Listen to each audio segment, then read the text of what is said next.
When the moon hits your eye like a big pizza pie, that's amore.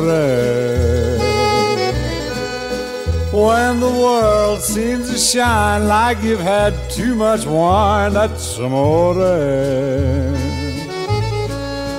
Bells will ring, ting-a-ling-a-ling, ting-a-ling-a-ling, and you'll sing Vita Bella. Benvenuti a Venezia. Welcome to Venice, a city that has inspired writers, artists and lovers alike. Today I'll be going through expressions connected to love and discussing their origins, some of which have connections with the city of Venice itself. Like you've had too much wine, that's amore. So I'm here during Acqua Alta, which means high water. Venice is of course famous for being a city on water, but I really am risking getting some very wet feet today.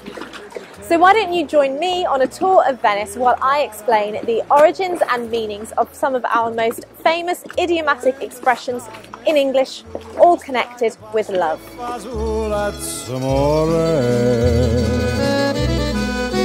When you dance down the street with a clouded. Okay, expression number one, to thank someone or to love someone from the bottom of your heart. Now, this expression actually originates with the ancient Greek philosopher Archimedes, who believed that it was the heart that was responsible for thinking and feeling, and the brain pumped blood around the body. It means that you are expressing a depth of feeling and genuine sincerity in your thanks or your love for someone. So to thank you, to love someone from the bottom of your heart. When the world seems to shine like you've had too much wine, that's amore. That's amore. Bells will ring, ting-a-ling-a-ling, ting-a-ling-a-ling. Expression number two, to wear your heart on your sleeve. This is your sleeve. The expression was originally used in William Shakespeare's Othello in 1604, quite a way back.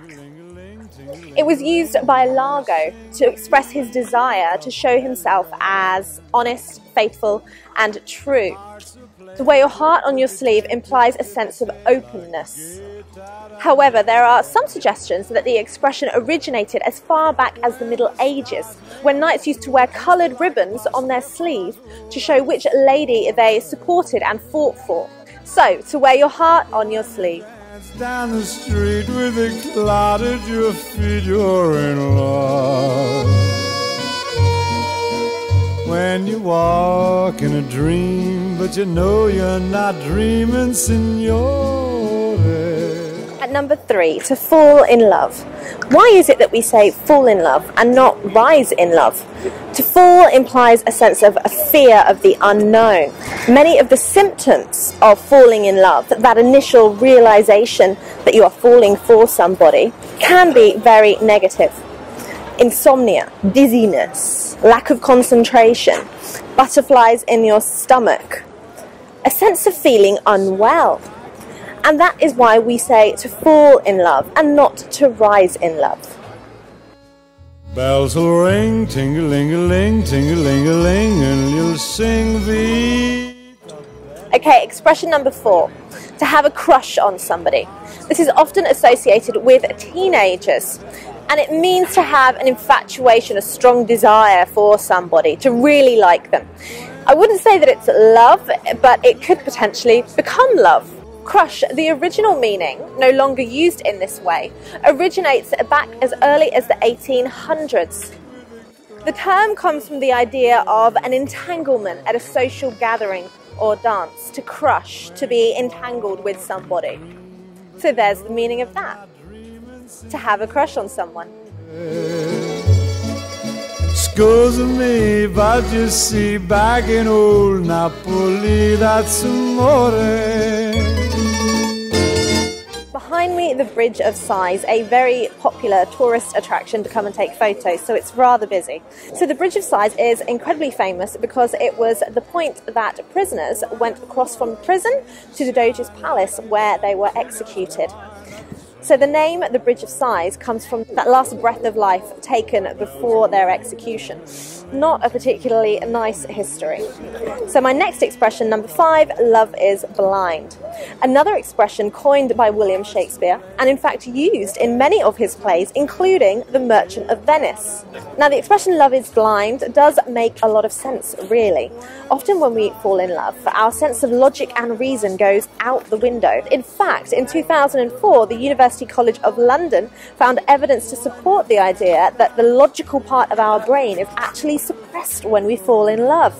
Therefore, love is blind.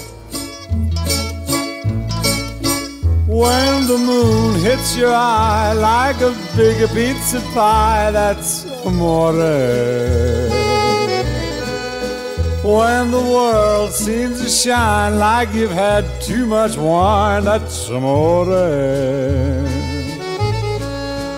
Bells will ring, ting-a-ling-a-ling, ting-a-ling-a-ling, and you'll sing Vita Bella. Right, the last stop on our tour of Venice, the Rialto Bridge.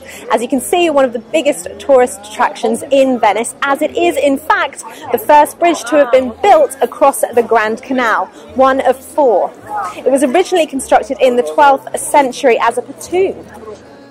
So I hope that quick tour of Venice and those 5 expressions and their origins were of some interest. Thank you for watching. I'm going to go now to It's Too Cold and There's Too Many Tourists. Bye.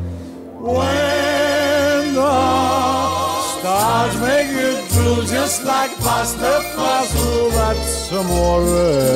That's amore. When you dance down the street with the cloud at your feet, you're in love. When you walk in a dream, but you know you're not dreaming, signore. Scusa me, but you see, back in old Napoli, that's amore.